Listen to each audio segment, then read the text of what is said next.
Okay, so let's see what else is missing from this picture. We'll start with extraction, which is a fancy word for natural resource exploitation, which is a fancy word for trashing the planet.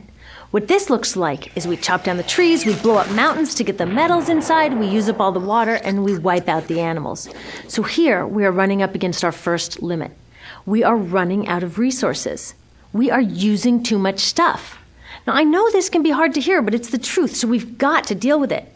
In the past 3 decades alone, 1/3 of the planet's natural resource base has been consumed. Gone. We are cutting and mining and hauling and trashing the place so fast that we're undermining the planet's very ability for people to live here. Where I live, in the United States, we have less than 4% of our original forests left.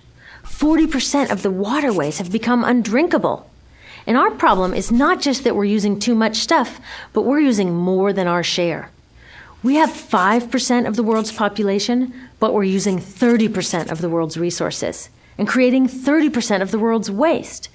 If everybody consumed at US rates, we would need 3 to 5 planets. And you know what? We've only got 1. So my country's response to this limitation is simply to go take somebody else's. This is the third world, which some would say is another word for our stuff that somehow got on somebody else's land. So what does that look like? The same thing, trashing the place.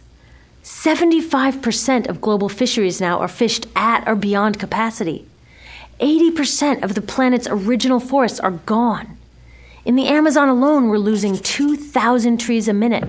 That is 7 football fields a minute. And what about the people who live here?